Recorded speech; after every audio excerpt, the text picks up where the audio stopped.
Something good gonna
Hey everybody, what's going on? And welcome to LYFE Forum. Welcome to LYFE Forum. I am Pastor Brian Morris.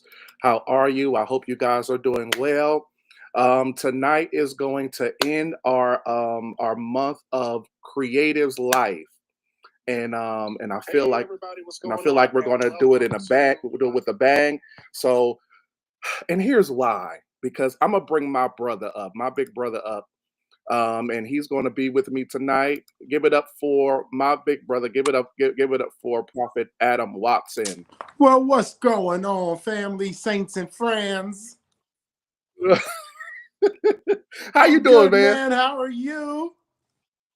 I'm good. I'm good. I'm not necessarily fully sure what's going to happen tonight because of the fact that it's just us tonight. It's just us two? It's just us Oh, okay, three. gotcha. But right now it's just us. It's just us two tonight because we got the ladies with us tonight. Okay. So means we ain't got no chaperones. That's all Praise right. God. That's all right. And listen, I saw what you said earlier about the language, and we're going to do our best. I cannot have my bishop going all off at the mouth tonight, sending everybody to hell. No law, no law. I, I don't mind just a tinge, just a tinge. I'm just kidding. Maybe not. We don't know. But here's why: because we have a phenomenal guest with us, and he's been with us before, and he has definitely um did a complete. He wore us out the last time he was here, but I couldn't do it. I couldn't end this month without him. So without further ado, let's give it up for Apostle, my dad, my spiritual father. Give it up for Apostle Dr. Rick Daniels. Hey, Dad. Hello, sir. Okay, I'm unmuted now. How you doing, Hey Dad? guys, I'm great. I'm great. Looking forward to tonight. Hey, Prophet Adam. God bless you, Apostle. It's a pleasure to see you again, sir. Dad, we've been for this past month, we've been talking about we've been talking about creatives. It's been creative life. So we've been talking about a lot about creatives. We talked about creatives and in the church. We talked about just what creatives can do and how creativity assists with personal and mental health. So we've been doing that a lot. But I was talking to Shazetta not too long ago, and I was saying the first person that I ever heard say the word creative was Dad. Like you were the first person that kind of gave like a definition for it. So my first thought for you is that what from your terms, and that's going to kind of set the tone for tonight. What's a creative from your terminology? What is that? Well, I think, first of all, thank you for having me. And I certainly appreciate the conversation because this is a conversation that needs to be had in so many spaces, and especially in our spiritual spaces where um, creativity is often limited and Hmm. people suffer because all of us are actually creatives. Or I'll say it in this way: we all are born with the creative energy. That's the Zoe energy, that's the energy of God. We have access to that frequency. And the more that we touch the creative frequency, the more we begin to identify as an individual creative, as someone in the earth that recognizes that I'm authorized to create the same way that I was created. And sadly, though, a lot of our belief systems and our self doubt have kept us as humans from functioning in that space with great authority and strong accomplishment. But we're seeing a rise, um, and it's encouraging. Apostle, I'm grateful for um, like just your life in the earth. Like a couple of weeks ago, you were talking about that pioneering spirit. And I was thinking, for kids, when you just said about that ability for like born with the ability to create, a child expresses their creative ability even as a child when they're not happy. As a baby and they begin to scream, they are creating chaos in the room where they are until they get what they need. We just don't see it as that. We don't see them. We see them as expressing themselves, but we don't see that as their creative space to move where they can move and do what they can do. I watch.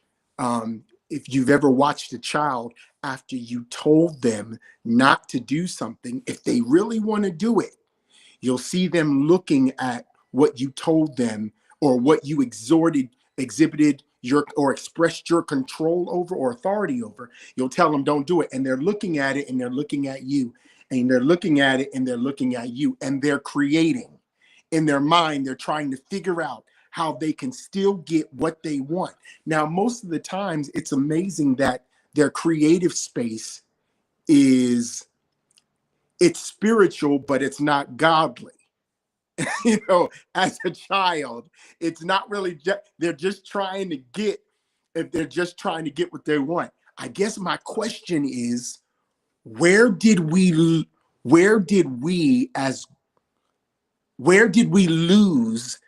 the ability to create, or where did we lose the boldness or the opportunity? When did we throw that away and say, I can't do that no more? What shut that down in us? I think it's indoctrination. But when you talk about children and coming like a little child, the core of their creativity is curiosity. Wow. So it is not that the children are looking for an opportunity to disobey you, or they don't believe you, but there's always going to be that curiosity, because the curiosity satisfies their why. And there are many times that, we can't articulate the correct response to their why. So that curiosity is going to continue to live there. And even if, let's say, even if they don't disobey you in your sight, their curiosity is going to bring them back, and they'll circle around to that point, and they'll be curious to find out, okay, if I'm disallowed because it's dangerous for me, the creative is going to figure out, how can I do that without being harmed? How can I do it without danger? And so they'll eventually figure out, okay, I can still touch the stove. This is not hot. So I'm going to turn this nigga off as soon as y'all leave, because it's something I need to reach over there and get, and experience that. That's the connection between that curiosity and that creative. And what looks to us, like you said earlier, Adam, as chaos, is really that curiosity that, in the process of that creativity, brings disruption. And so the chaos brings disruption, but once the disruption is fulfilled, it reconnects as organization. Yeah. In their heart and mind, that's really different than what it started out to be. We haven't lost the creativity. We lost the curiosity. Is that I grew up in a Pentecostal church, and in the Pentecostal church, curiosity was criticized. You do what we tell you to do, and you're not going to hell. Don't go to the movies, don't go skate, and don't do any of these things, right? me and Shazetta were talking a little while ago. Hey, Coach She, and she was talking about the importance of communicating. So it popped up while you were just talking. So that child is communicating, and we're discerning it as that chaos. I guess what I want to know in my church brain is, how do I disconnect my church brain from everything new being evil? Well, one of the things that's really important to understand is we've advanced so much and we've evolved now so that we do pay more attention to how we learn. And our experience is very, very different in or out of church than this generation that we're working with right now. We were taught to hear and obey. Mm-hmm. And it didn't need to be anything else. Well, why should I do this? Because I told you. Mm-hmm. And that was enough. This generation operates from their lived experience. Yes, sir.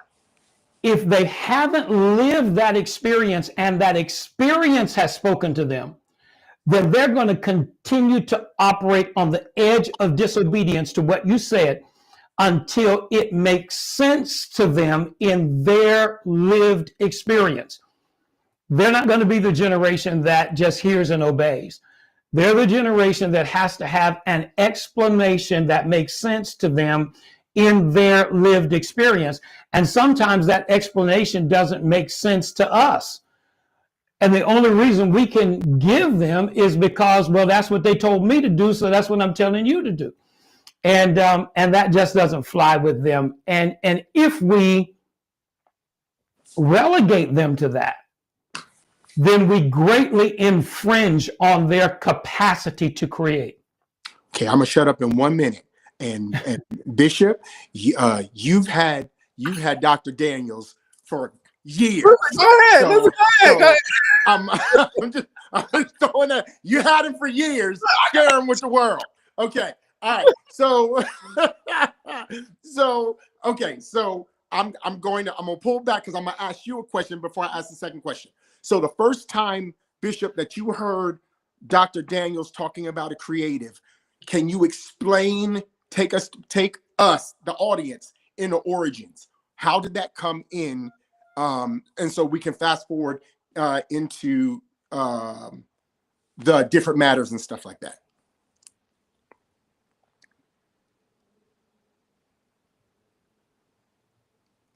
Can you hear me? Can you hear me? You're on mute. Dr. Daniels, are you with me? Yeah, I'm here. Okay. I think Brian might have been muted. Okay, all right. So did you hear me, Bishop? Oh, you were asking me the question. I thought you was asking Dad the question. No, I was just telling you. I don't want to hear you fussing me out because you had him for years. And, oh, no, you're good. You're good, bro. Okay, all right. So my question to you was, the first time you just said that the first time you heard Dr. Daniels talking about creatives, he was the first person who spoke it. What was the origin? What was the origin of that, and where did it take you? Because it's brought you a long way for us to end up here.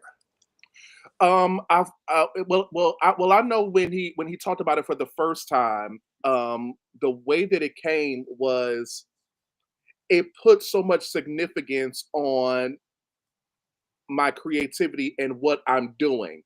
It made it to where it wasn't just me just singing a song or doing whatever, something like that. Like, there was so much significance on the I don't use this word, but this word just came to mind.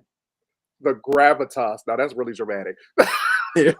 The gravitas of what I was doing, and how significant it was, and that and it took me deeper in understanding the why of what I was doing.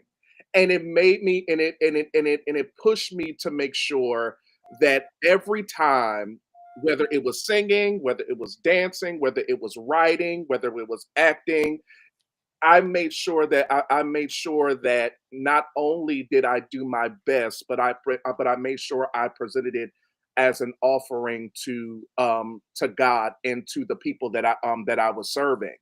Um, and and I wanted to make sure that every time it created an impact because Dad really showed me how creatives and creativity is meant for the sake of impact. Okay. And putting pressure. Dad always said putting pressure in an atmosphere or putting pressure in some level of way with the creativity that you have. So that has really carried me for years, and I teach that to anybody that considers me a mentor. Okay. Dr. Daniels, did you want to lean in on that before I ask my next question, sir? Well, the only thing I would add to that is that the identity becomes super important. Mm, And so Brian always had this creative capacity, but he didn't have the identity. And the Okay. moment he identified himself as a creative, and then everything began to unfold to him. I believe, Brian, you can, correct me if I'm wrong, but I've watched you over the years, and everything that you have the capacity to do in a room with your gift began to unfold to you when you identified as a creative. Because creatives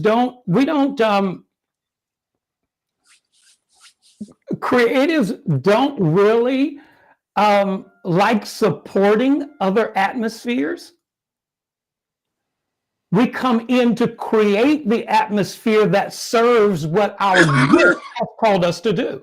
yeah, And so, that becomes a really, really beautiful process in your mind when you allow it to be your reality. yeah, yeah. So That is that makes that makes so much sense because the two young girls I got in my house right now are like almost like just raw creativity. And and they can't stand when I put order to them. They can't stand when I set things for them.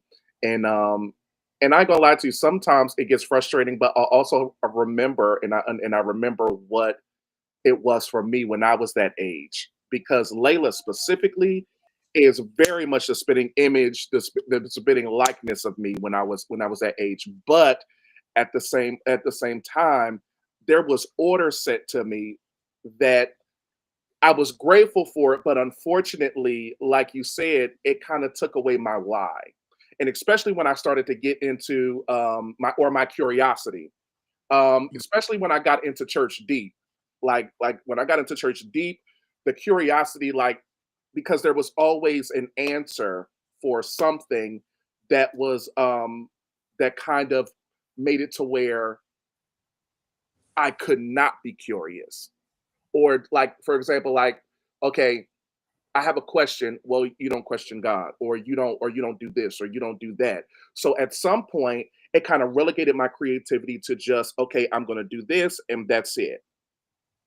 I don't want that for my children because I feel like, especially with hindsight, I want to make sure that I do for them what wasn't necessarily done for me, which is give them a space to where they can freely express their creativity in how um, they do. But the question is that we've been talking about over the past month that we kind of wanted to leave for you because I feel like it's important is how do we protect or direct our children, or should we, within creative spaces? Can I ask a question before he answers that? Go ahead. Because I want to deal with us before I deal with the kids. So here's my question, Dr. Daniels. This is the difference between parenting and nurturing. Okay. So when you're a parent, you have to put as a parent, we have to put controls or bring order to our kids. Mhm. Um, as a an apostle, you pastor pastors, you pastor people, men, women, all this stuff. My question is, how do you correctly steward and push? I feel the Lord, and push Brian's creativity without manipulating through control. How do you do that? Because a lot of people, right? Here goes my example. You express yourself to Brian, you tell him how powerful his gift is and all that stuff, and he takes off. And then y'all have a disagreement, and you tell him he ain't nothing. And now he's only willing to move as long as he's in favor with you. In that scenario, or if a person is doing that, the person who was stewarding that gift and that creativity and pushing it now has a control on it. And my question is, for the thousands and hundreds of thousands of people who have fallen into that trap, right? How do we get back that every good and perfect gift came from God? And how do we pull out of that where we step into where false honor becomes the manipulation upon which we can't operate in our gift? I hope I said that right and that makes sense. Well, I think, first of all, our idea of parenting, whether it is natural parents or spiritual parents or otherwise, it is filled with damaging dynamics. And we have allowed those to become the guiding principles of how we parent and what we do. Our entire mindset, our heart set, our soul set have to all be changed toward that. You can't just change your mind, because it's not a mind over matter kind of situation. You have to do the soul work, because the soul work has the roots of those dynamic controlling behaviors.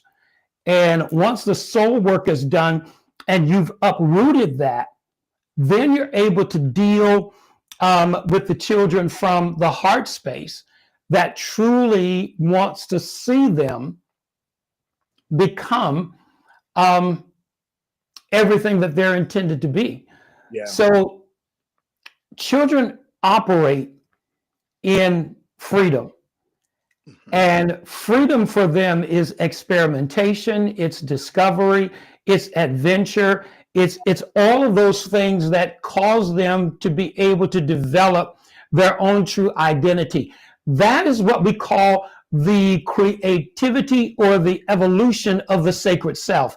You can't protect them from themselves. Yeah. You can only help them own it.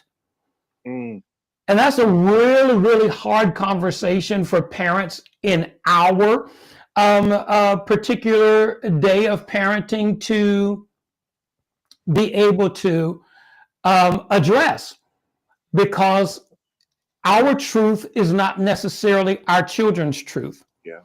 And those children have to have the opportunity to discover what is truth for them, and then to determine whether or not at some point in their life they'll pivot, at some point they'll change, or at some point they'll understand that all truth is not absolute truth. And so what was their truth for a moment might not be their truth in a day. But they have to have the opportunity to be able to do that. And we have to create safe environments for them to have that experience. And what's really so beautiful about it, Prophet Adam, is that when we create those safe environments for our children, we'll realize that they're also safe environments for us. Okay. And we come back and say, okay, you know what?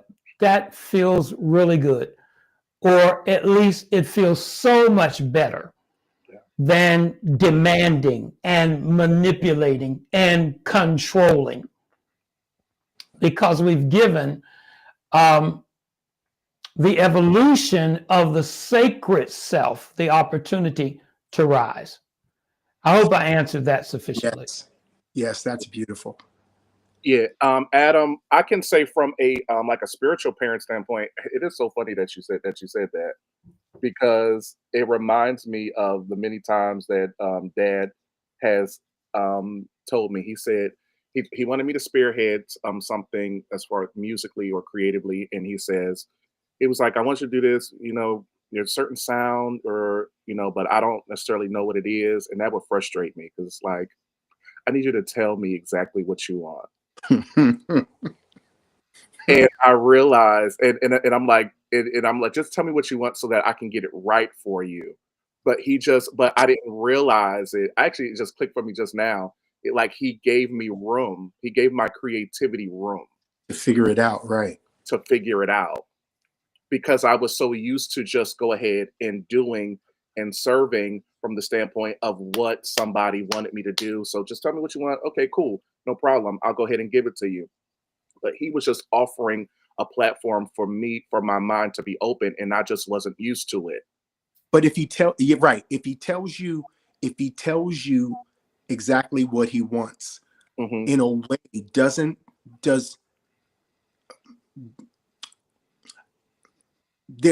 kind of like a split screen. If he tells you what he wants, he does make it easy for you, because you can give him what he wants. But in a way, doesn't it wouldn't it kind of rob you of the ability or the chance to figure it out? And that's probably why he said, hey, just do this. And you're like, nah, just tell me.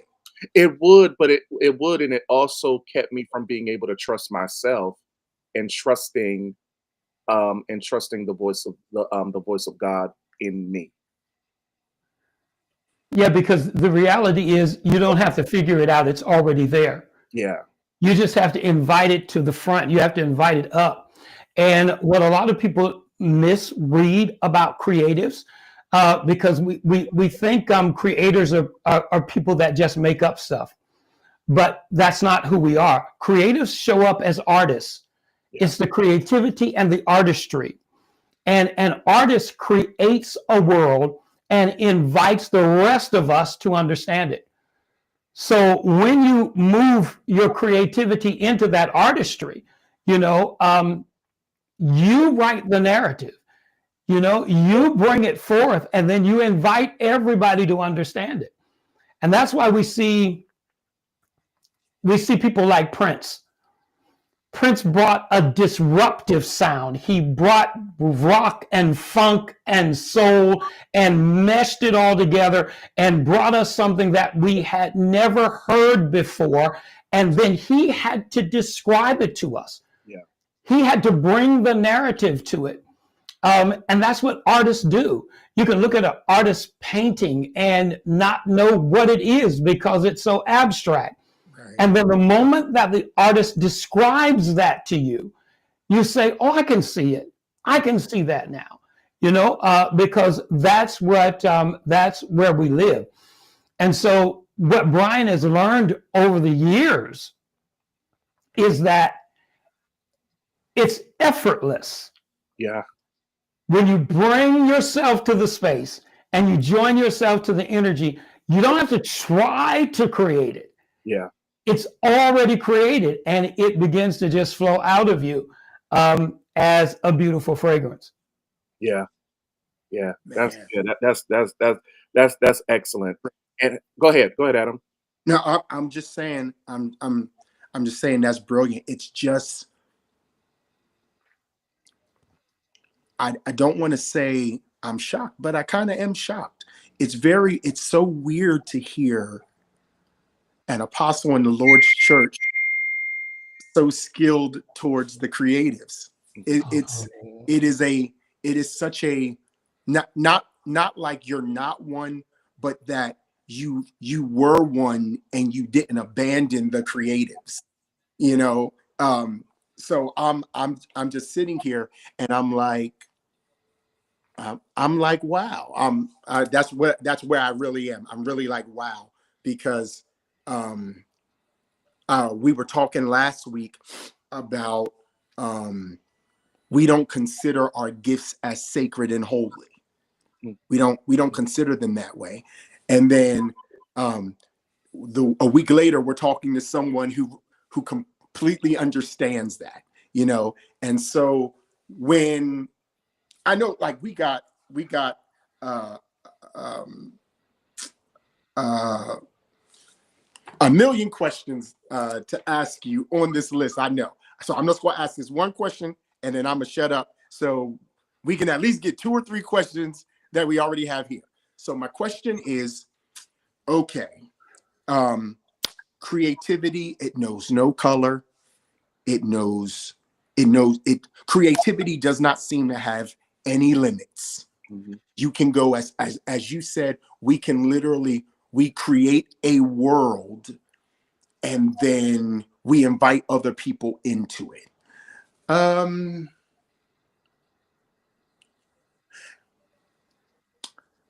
As adults, how do we get over our adult fear of our childhood brilliance? How do we break the barrier so that we're not just saying it, sir, as an affirmation, not just as an affirmation, but as a belief system that we know this is what we're called to do and we can do it? How do we break boundaries in the soul place? You were talking about the sacred self. How do we do that in the soul and it not just be an affirmation, something we just saying? Well, you know, it's a complex question, but it's not a hard question to answer. Okay.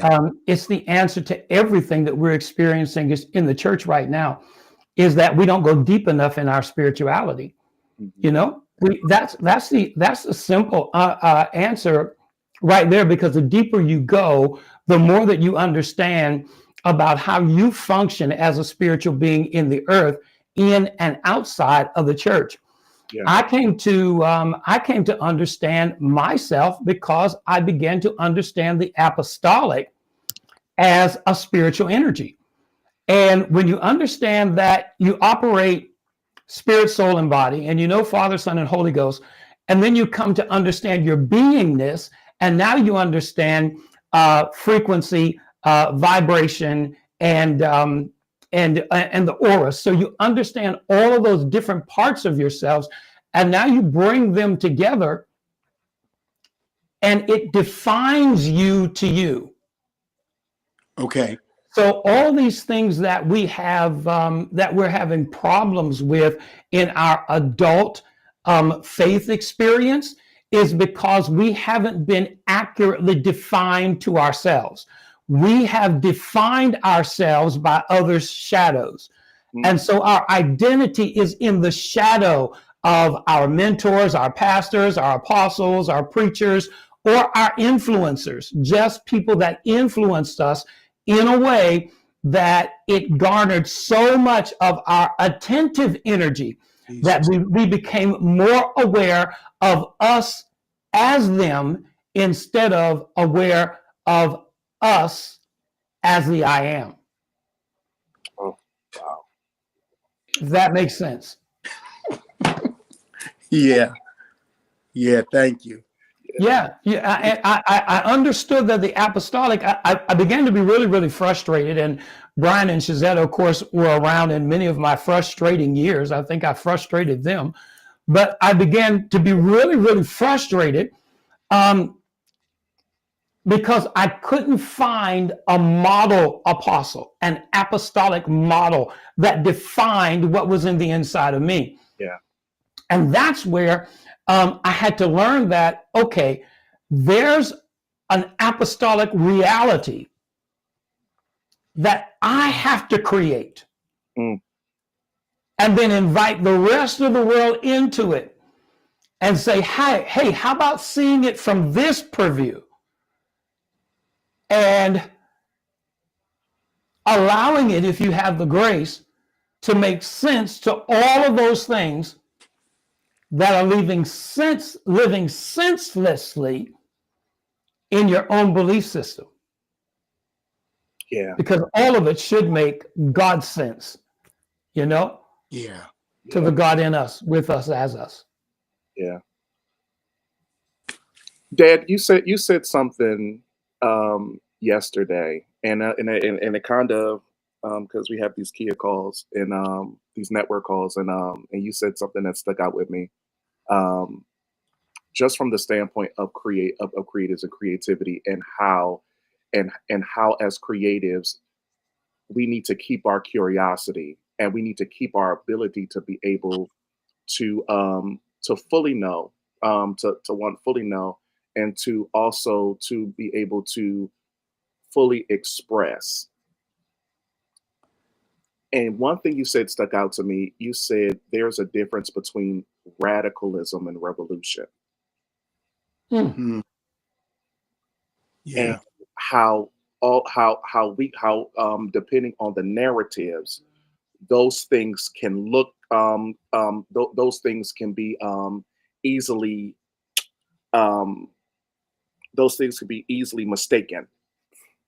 And in the days that we live in, it feels like that creatives are connecting to spaces of social justice.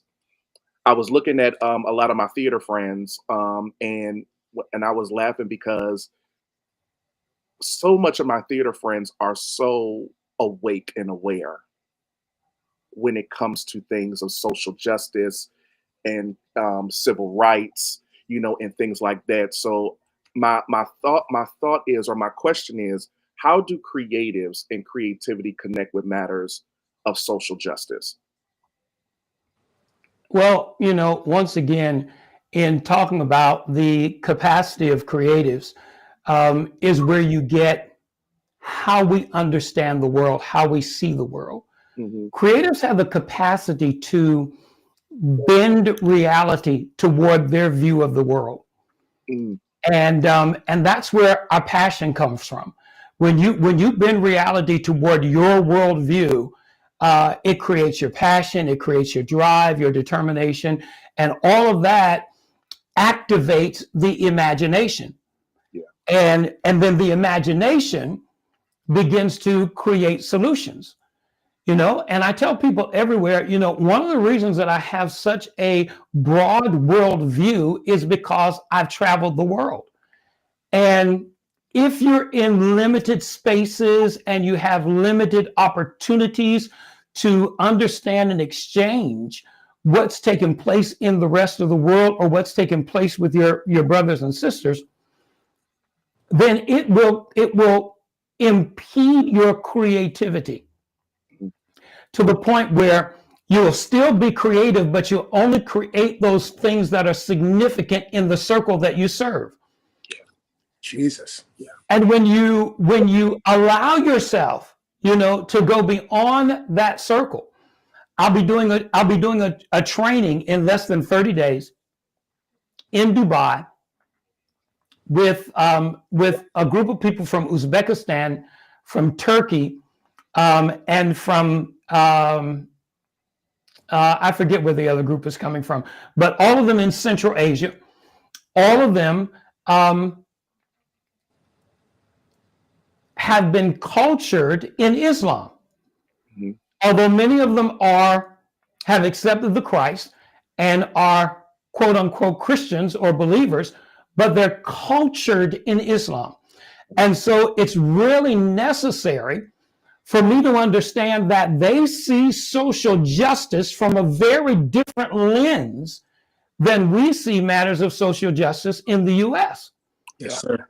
Yeah. So we have to change the conversation when we understand things globally, because oil doesn't flow from your neighborhood to the nations, or from the valley to the mountain. Oil flows in a gravitational pull. So it goes from Yeah. Aaron's beard down to his paps. So you have to see that oil flow from the top of the mountain down to the rest of the existence of the terra firma. Yeah. Apostle, what's the top of the mountain? Oh, the top of the mountain is Zion. That's an easy question. Now, The top of the mountain is the kingdom of God. The top of the mountain is every people, tribe, and nation under the sun. The top of the mountain is the church that cannot be hid. You know, it's the lighthouse. Yeah, it's the peak. That's a whole nother message, Adam. That's a whole nother talking and teaching right there. But what we have to do is change the conversation from social justice to fundamental human rights, and begin to work to create a consciousness. You know, there's an event that's taking place now that they're calling global workspace theory. And the suggestion of global workspace theory is that information, when it's properly configured in the mind, becomes consciousness. And then that consciousness begins to gain access to a widespread network of the brain interior and the mind external. And then that allows for an integration, or what I like to call oneness, that is broadly and powerfully shared with everything and everyone. And so I probably went off the rails with that, but here's what I'll say in conclusion, that in order for us to be able to address social justice in our environment, or humanity or human interest in the global environment, it's going to take the bringing together of spirituality. Don't get angry with me. You called me, so you know I'm going to go there. It's going to bring together spirituality and artificial intelligence. Both are going to have to work together in tandem toward solutions for social justice on a global level. And that's going to mean discernment. It's going to mean the prophetic. It's going to mean ancestral access to the ancestors, in order for us to understand how these situations have been resolved before and how they'll be resolved now. And they have to be resolved globally before they can be resolved locally. What's true on the macro level is also true on the micro level. So you must never try to solve a global problem from a neighborhood. If you solve the problem in the globe, the neighborhood will be absorbed in the solution on the local level, as you bring solution on the translocal level. I hope that made sense to you. You know, I kind of went in a rabbit hole there. Well, you answered the question that needed to be answered, in the fact that you know, like today's climate is not just Texas or Florida or whatever. It's so much bigger than we think. Hey, Brian, can I ask question 3 and rephrase it? Okay. Yeah, go ahead. Sir, number 3 was, why do creatives feel the weight of the times that we live in and the times approaching? So that's the first part of it. Why do creatives feel the weight? I want to go back to your conversation about the pioneering spirit, right? In this space that we're in right now, like today, January in America, and what we're dealing with in our government and the world, like in the nation. I just believe that everything that has happened was working towards the moment where you were talking about this pioneering spirit. I feel like this was one of the only ways that the landscape would show up the way it has in order for the apostles to plow creatively. I want to know, am I wrong in that? Is there another thing to it that I don't see? I'm personally excited about it because as a nation, we made the choice that we made.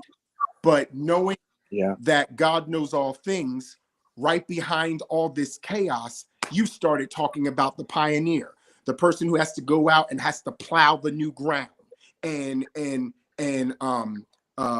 blaze new trails. So should we be excited in this space? I don't think that we should be scared. What's your thought process? Man, I'm so glad you answered that. I'm so glad you asked that, because I've been echoing the answer in different conversations I've been having all day long. Brian and Shazetta will absolutely attest to this, that I'm telling the truth. Today, Donald Trump signed executive order, and he froze all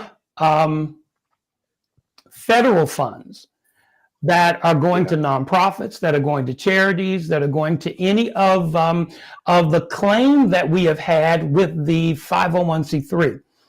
Well, I started screaming a decade ago and telling people to get rid of those 501c3s, live in entrepreneurship. That pioneering the way as an entrepreneur is what's going to be needed in the days ahead, because this system was tied to evil and wickedness. And so when you see what's happening today, I actually believe that it is a push. It is prompt for us to move into that pioneering dimension and to make the way for ourselves because of what we've been dealing with. You know, the Bible says to render unto Caesar that which is Caesar's and render unto God that which is God. So in reality, we never should have been shunning the responsibility of paying taxes. Jesus went to the sea and got the coin out of the fish's mouth to pay the tax collectors. Yes, sir. And we've let them dupe us into believing that not paying taxes is an escape from responsibility. And I know I went on my soapbox a little bit on You're that. good, sir. But, you're good. This is truly our reality. So when we talk about creatives, let me say this. Creatives are driven by solutions. If we can't solve something, we can't do anything. We're not going to do stuff just for the heck of it. We've got to have a problem to solve. We have absolute radar when somebody is gaslighting, when they're manipulating, when they're trying to do something other than do the work to bring the creative manifestation into being, so that we bring the solution to bear on whatever the problem is. If you won't collaborate with us as creatives, if you won't become a part of the creative community, then at least collaborate with us so that we can create our way out of the mess that you have gotten us in. Yeah. Many creatives in this country are feeling the weight of the loss of the dreamers. Living in South Florida, we became completely acquainted with the dreamers, those undocumented immigrants who came to the United States as children. And they began to create and innovate. They moved in the technology space. They moved in the medical space. And see, we're quick to talk about all they're good for is agriculture and cleaning hotels. The devil is a liar. You're going to go to hell for that lie. These people have brought tremendous amounts of understanding in innovation, technology, creativity, and it's been the dreamers, the children of those so-called immigrants. So all creatives are beginning to feel the weightiness right now of what takes place when we lose the dreamers, because this is going to greatly damage the creative collective in the Western world. Wow. So the creative conscious, we are moving in our spirituality.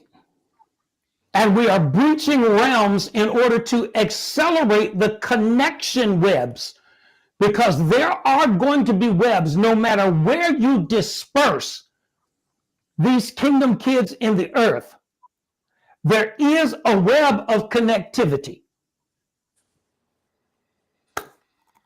so that we don't lose members of the global creative family. And that, once again, I'll circle back around and say this is where the joining of spirituality and AI and all advanced technologies cause us to be able to remain connected no matter where we're dispersed in the earth. Jesus. This is what we saw in Noah technology. That as people were dispersed in the earth, they continued to remain connected. And so at least a decade ago, I started talking about the dark web, blockchain technology, looking at what is able to be to keep us connected when we are dispersed. Wow. And all of that is coming to bear on us right now, and we must accelerate it in order to make sure that we don't lose the power of the creative collective that is locked up in, here I go with the apostolic, Let's is go. locked up in the oneness, baby. Locked Yeah. up in understanding the reality of apostolic oneness and how that we are all joined and we are all one. It is the I am in the I am and the am I being answered in the I amness of this reality. The am I Oh, being boy. answered in that? Lord have mercy. I rest Okay. my case. Okay. Okay. All right, hold on. Now, I do have a political question to ask you. Now, I'm going to ask Brian, you first. B, I need a yes or no answer from you so I can ask my question to Apostle. Okay. Here goes my question, Brian. Okay. Me and you Okay. are sitting Yeah. down eating at a table, and Okay. Trump and Elon Musk walk in the room. Yes or no? Are we leaving or are we staying? What we eating? That's a great question, Brian. It's What we what we okay. eating? That's a, If the food is good, are you? What's Okay, so so the reason why I was asking is because I figured, because you say it all the time, but I know for me, I eat best over food, right? And so my question, because I feel like, based on that pioneering, I feel like the apostles that you were talking about are about to be called into certain spaces. And so, sir, I got to ask you, Apostle, if as disgusted as you are with certain movements that are happening, based on you talking about how things are so much bigger, how we're not in the neighborhood. We don't deal with things from a neighborhood perspective. We deal with it from a global perspective.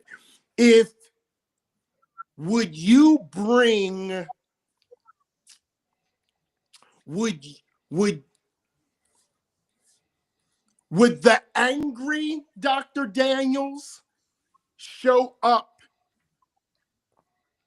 in a chance encounter with somebody who can fix the problem? Like in your thought process, in your wisdom, because you said that creatives come with solutions. We need to find a solution. So if as a creative in that space, we all can't be consultants, but you do have wisdom. So in that space, do we temper the rage or the anger that we have at movements that are going, and instead and substitute that to impart wisdom in that space? The reason why I'm asking is because I know a lot of people who are prophets who would swear up and down that they would stay that angry prophets in that angry prophet space if they encountered power or authority. And for me, I'm listening to you, and I feel like you could fix the wisdom that God has given you. You could fix America tomorrow and the world in about 2.5 weeks. That's a joke, but it's kind of like how I feel, because you're making my head hurt. So in this space, you encounter power. They walk into a room. What's your thoughts? Well, I think everybody would have to make that decision from where they are in life at that point. For me, no, I would not. I would not have any anger. I would that time. I would be so fascinated because I would understand that destiny had determined an opportunity for me to be in the energy, the frequency, the vibration of someone that is vibrating much higher and much differently than me. And it would give me the opportunity to be able to observe that in order that I might learn from that opportunity. That would be my first.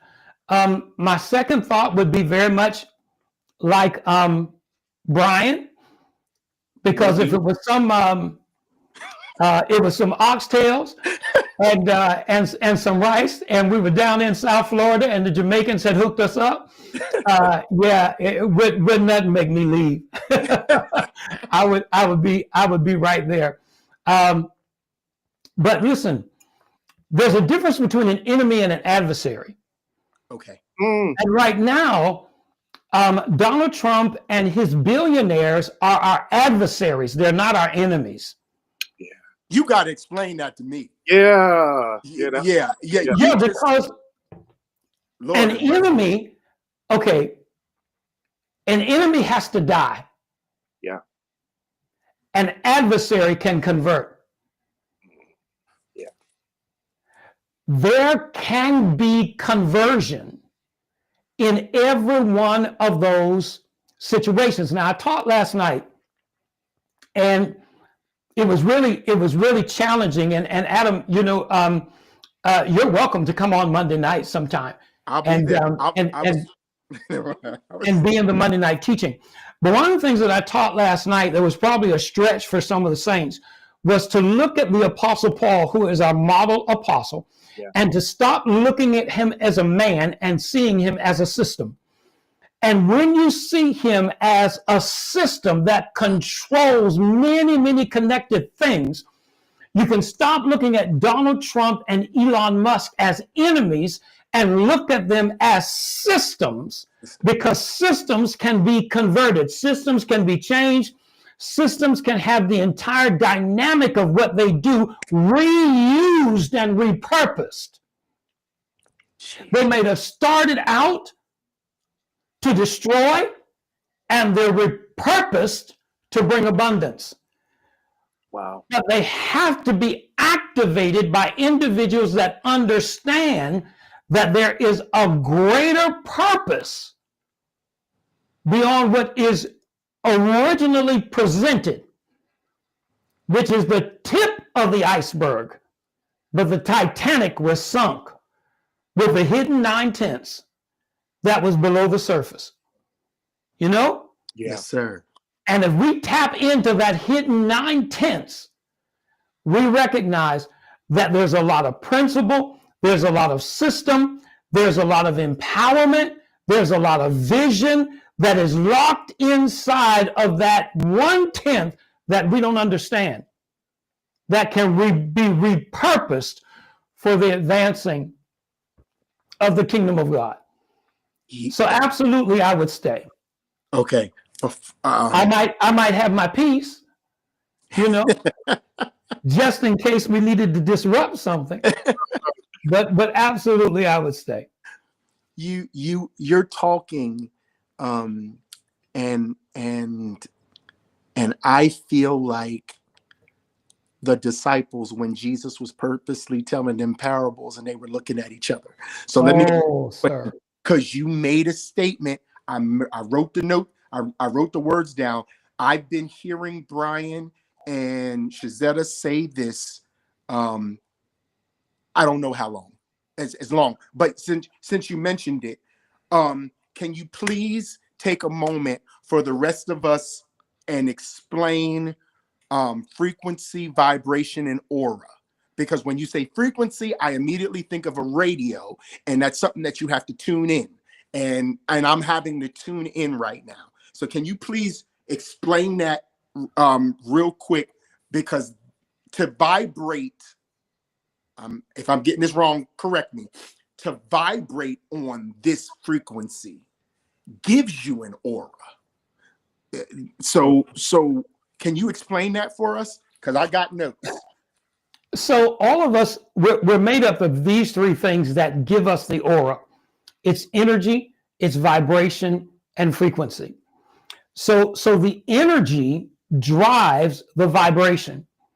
The vibration is recognized externally by aura. The frequency is set by the collective. It's set by the oneness, by the hive mind. Once we touch the frequency, we have access to everybody's vibration. Thus, the oneness reality, the Pentecostal truth, the idea of apostolic oneness. We are all baptized into the one. Hey, glory. We are all baptized into the one. And once we experience that, we have connection with everything and everybody there. So the example that you used, if Donald Trump and Elon Musk walked into the restaurant, because of their rank, the vibration would raise or lower to whatever vibration they were bringing in, whatever they were vibrating on. And we see this all the time. We just don't recognize it, and we call it something different. You can call it the anointing. You know when there's a particular man or woman of God that's intending to bring deliverance in a house, and that person walks in the room, the frequency shifts to whatever that person's frequency is. We all begin to vibrate wherever that person is vibrating at. And that's where we see the signs and the wonders and miracles. We just explain it very differently. Okay. You can have somebody that has the word, has the anointing, has the gift, and they walk in the room and they're vibrating lower than you are. Yeah. And you refuse to allow your vibration to come down to match with theirs. And so you sit there waiting for the service to be over because you know they ain't about nothing. It's all about that idea of how we lock that frequency. The aura is, it's pretty much reserved for the seers. And it's something that we haven't taught when we teach about prophets, but there were also times when the prophets were called seers. Mm-hmm. And that was when they were in a dimension to be able to recognize orbs and auras that were given by the vibration of individuals. And they literally knew how to discern their frequency by the aura of their vibration. And that's a whole nother lesson. But many, many years ago, we've all got a dear friend down in South Florida, Apostle Ethel Scott. And Apostle Scott began to teach on the colors of auras in her prophetic class. And they labeled her a witch People talked about her really, really bad because people couldn't understand 20 years ago what the heck she was talking about.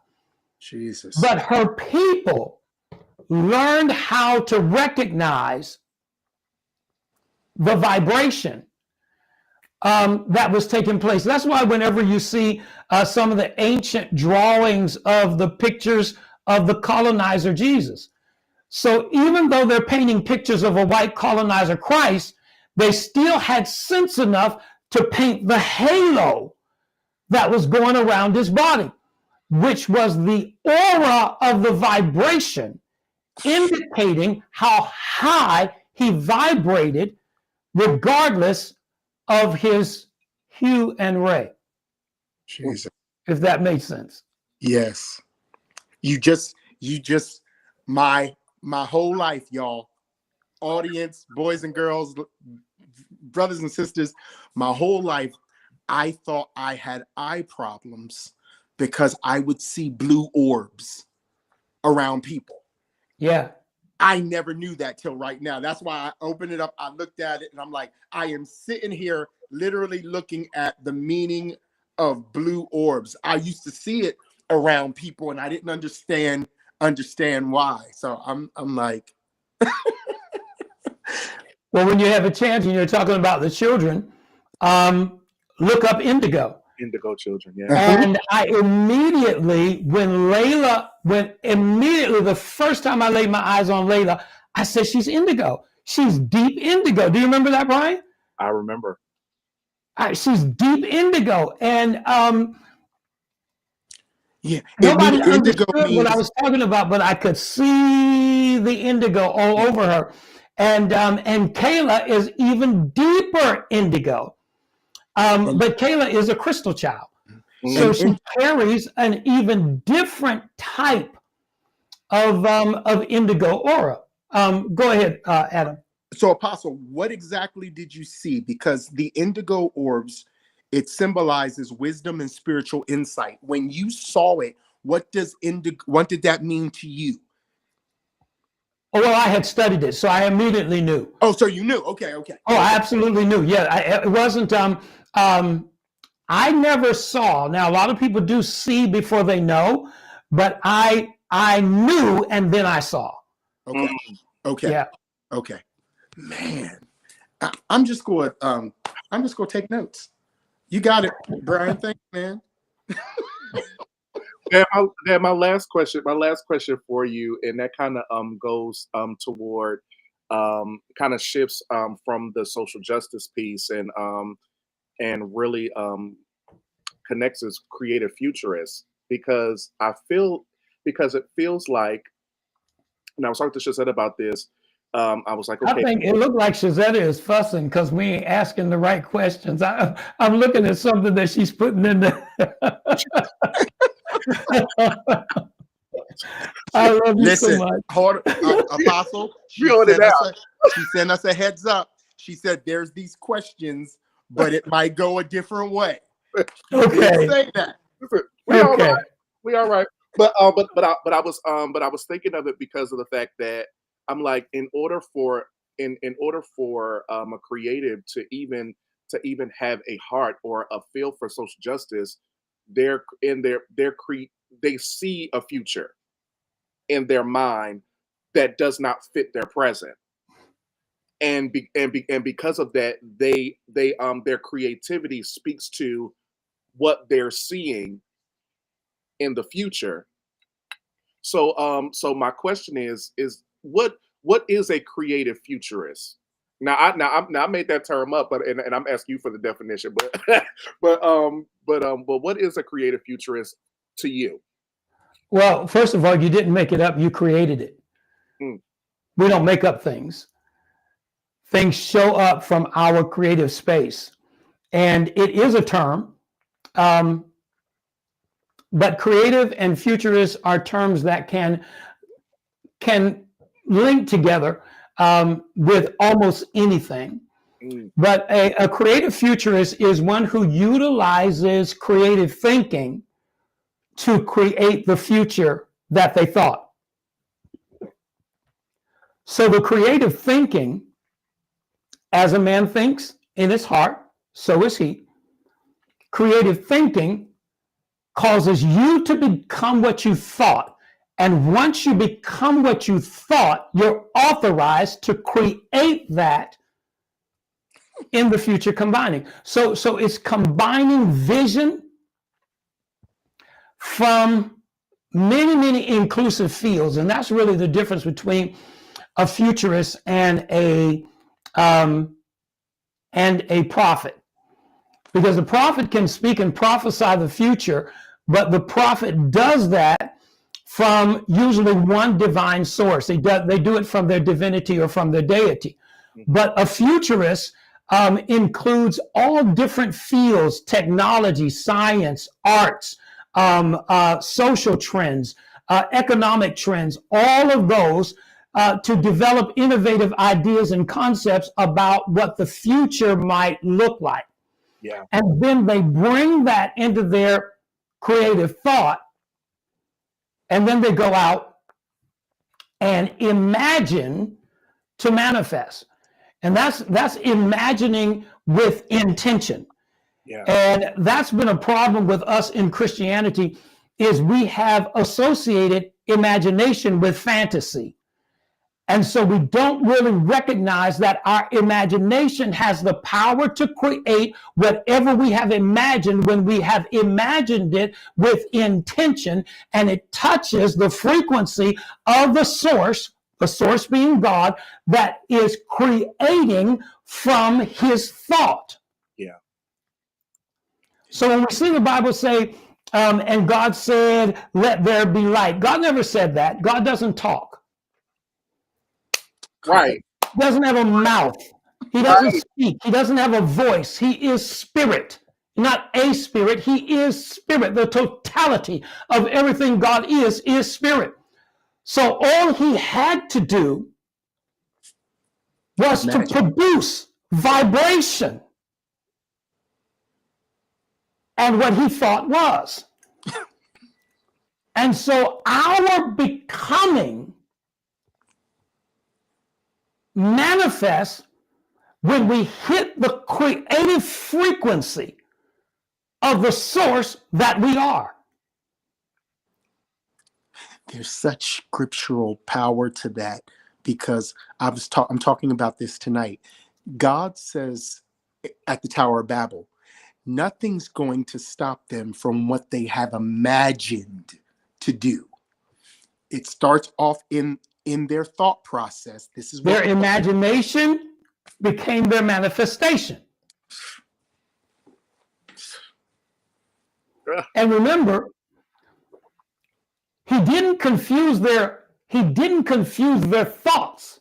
He confused their language. So we're still thinking about how to ascend today, but can't communicate it. It wasn't the idea of getting to heaven, it was the idea of ascension. And right now, we're experiencing a greater level of ascension than we ever have experienced before. But we don't have to agree in language. We only have to collaborate in thought.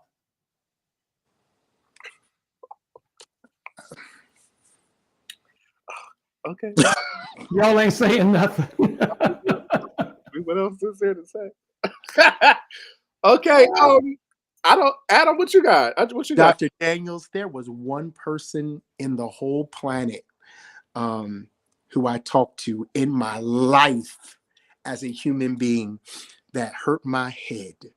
And her name was Dr. Loretta Gonzalez. That was 20 years ago until tonight. And now I have met, she's gone on to be with the Lord. I'm so thankful you're in the earth. Can I say that? I am too, bro. God, I'm like, Lord, this is incredible. This is incredible. I never thought that me and Brian wouldn't know what to say. Right. I'm like, I think, okay. I think here's my final thought, my final question, because I know that there is a creative that's going to either watching this now or going to be watching this later, that's going to feel like, how do I even apply all this information, or how does this all relate to me?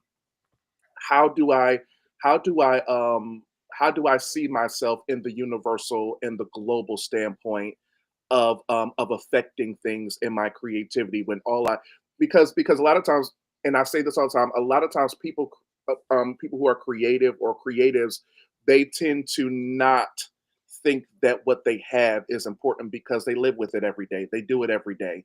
It's just a part of them, but they don't understand the impact that they can make with it. So honestly, a lot of us don't necessarily always take it as seriously as we could or should. So from all the information that all of the concepts that you gave today, how does someone just watching this, um what can you give them, or at least starting points that get them to understand where they fit as a creative in the spaces that you just talked about tonight? I think the easiest way to answer that question is that the journey begins within. And we're all looking outside of ourselves from answers that we all have innately within us. Yeah. And that's what religion does to us. Religion causes us to always want to do something. And spirituality makes you aware of being something. It's the beingness, not the doingness. Yeah. You can be doing all day long and never be awake to your beingness. But the moment that you turn yourself inward and recognize that I be, not do, I be. Yeah. Because you're searching for the answers outside of yourself. And if you want to stay in the confines of your safe space, just remember that the Christ said, behold, the kingdom of God is within you. The kingdom has everything you need in it. It is self-sufficient and sustainable through eternity. So why must we look for it outside of ourselves? Everything we need is within. And once you touch the kingdom within, everything in you, when it's ready, will be exported outside of you. And with that power, you can influence your sphere and literally change the world. If I could just add to that, Brian, for those people who are trying to figure out where do I start, watch tonight again. I make this part of your, if not your daily listening, your weekly listening. And every time you listen, my wife can't stand the fact that I watch sermons over and over or movies over and over, but I watch them until I can pretty much memorize the movie. And I do that because I keep on finding things I didn't notice before. And if you're passionate enough about what you're called to do in your creativity and who you are, but you've not yet recognized that you are being that right now, watch this again. Take the last 4 weeks of that we've talked about creatives and lean in on it and find the parts that are fresh to you, or one of the things that I've learned about revelation is that revelation is for everybody and it's specifically for you. And there are times that revelation will punch up the code in your chest and make everything will make sense. It'll bring immediate translation to questions you've had. I've learned that revelation can make total sense of everything that's confusing you, while confusing everything you thought you had an understanding of. And the Bible says, I believe it I believe I'm saying this right, that it's the glory of God to conceal a matter. And that means something, because if you think, if it's that worth it to you, you'll go on a search. And I believe that Apostle Daniel's dropped so many crumbs falling from the rich man's table. That's what we got tonight. I'm like, and like I said, Brian, I mean, you and Shez get this all the time. It's and I'll be getting it on Monday now that I've been invited. But but I'm just sitting here like wow. Like, wow. So I just personally, I thank you on the behalf of everybody tonight that you've enlightened. Thank you. This is not idolatry, but tonight you are the definition of wisdom. It really is. And it's been such a pleasure and an honor to pick your brain. It definitely won't be the last time for me. But man, this is so good. And for the people who had questions, for those of you who knew what we were going to ask, like, we asked every question on here. Sure did. I just noticed it, Brian. We asked every question on here that we had. So just so you know, he answered about the relevancy. He answered about the climate. He answered he answered about what we should do with our kids. That was like one of the first ones he answered. He answered all of our questions and took us on an adventure. Lord have mercy. Dad, where can the people find you on social media? Oh, on social media. I was getting ready to say, well, you know, I'm in Milwaukee this week. I'm going to be in Miami in a few weeks. You know. Where can people find you on social media? Yeah, well, they can find me on Facebook. Okay. I'm right now redoing some of the other places, but they can go on Facebook at Rick Daniels, and we're just launching 2 new YouTube channels where I'll be sharing some teaching and things on there. But all of those announcements will be on Facebook. Awesome, Dad. His morning motivations are always fire. So y'all need to take a look at that. His morning motivations are absolutely amazing. Let me go ahead and type this in real quick so people can. Yeah, morning motivations Monday through Friday, 9 a.m. Central Time, 10 a.m. Eastern, and yeah, it's a really good talk platform. I do some teaching on there as well, and often have some guests. I think Shazetta's going to be on tomorrow, so yeah, it'll be great. And Brian, can you believe Aaron said yes? Aaron's coming on Thursday. Nice. God is still working miracles, isn't he? So grateful. Adam, thank you for your kind words. All I can ever say to any of that is to God be the glory. Absolutely. And people often ask me where I got my information, my learning, you know, all those kinds of things. And I answer with a really, really simple answer. I'm old. And so I've lived a long time and had a lot of experiences that brought me where I am today. I cannot say it was my education. And I also cannot say that it was only my my belief, only my faith. It was that curiosity that there must be more, and finding that path. And I can't really say finding it, because people, when you set yourself on that journey, you'll attract people to you. that will bring the enlightenment that you need.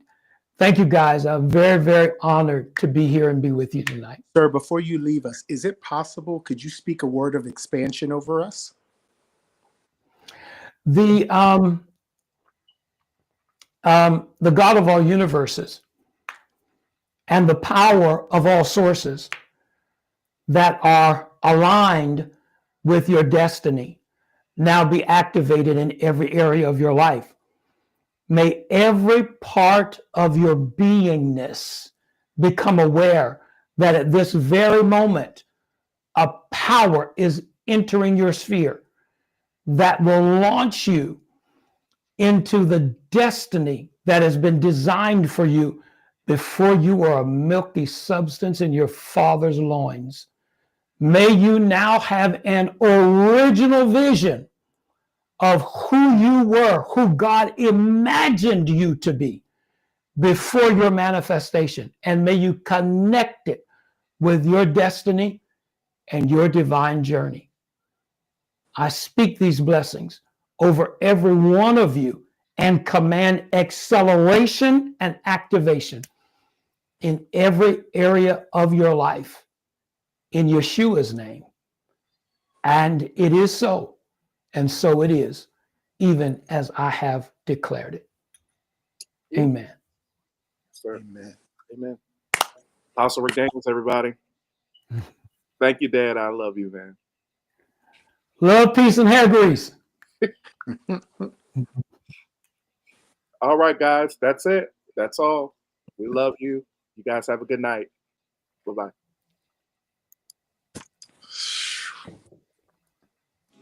Y'all know what that is? It's amazing. Evolution Church South Florida would like to invite you to worship with us. You can connect via our second Sunday virtual community or meet us in person for our fourth Sunday experience. Both begin at 3 p.m. sharp. Remember, this is the place where we explore, expand, and evolve. See you soon.